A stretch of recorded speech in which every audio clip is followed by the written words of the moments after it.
And now, first warning weather with meteorologist Brad Souder.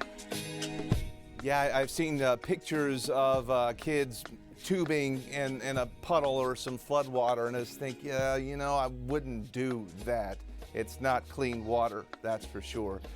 Let's talk more about the water and more about how the National Weather Service resurveyed that gauge in Hunt, Texas, and the old record of in 1932 of 36.6 feet.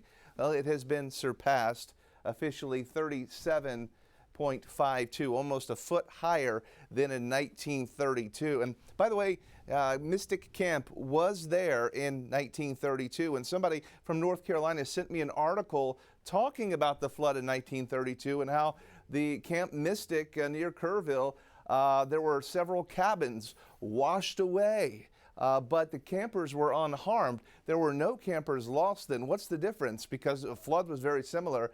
Well, number one, they had 200 to 300 campers instead of the 750 that they have now. And this is key, 1:20 p.m. You know, it was 3 and 4 a.m. Folks were sleeping, fast asleep. But this was the middle of the day. They were at a lunch hall. They said that they went out the front door, they would have ended up in the river. They went out the back and went up on that same hill in 1932 as they did in 2025. There you go, the Guadalupe River, a dangerous river, and we'll know more about it. Things will change for sure after this instance. Isolated storms later today, flood risk still possible. The trend slowly warming over the next several days.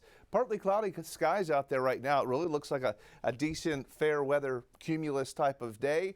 Storms though could look a little more dark and angry later on today, and I think you could see and hear all of that lightning that's going to be coming on out there with some of the storms and the torrential rain that it brings. There have been a few house fires and business fires this week too from all the cloud to ground lightning that has occurred.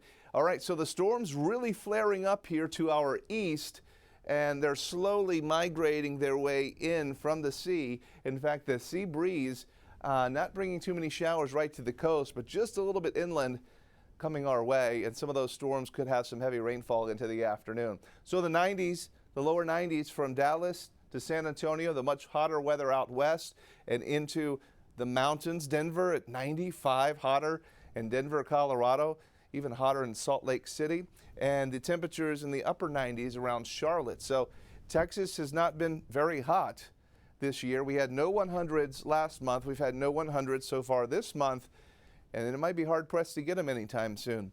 All right, so here are the storms this afternoon really flaring up. Look at 5 p.m. and this could be the drive home, might be quite slow because these are slow moving storms. They could drop down heavy rainfall, and we could end up with flooding. I think San Antonio has a better chance of getting heavy rainfall and flooding today than what we've seen since all of this started. Why? Well, of course, we haven't got any heavy rain in San Antonio. It's all been around, but judging way Futurecast looks, it could be quite heavy into this evening.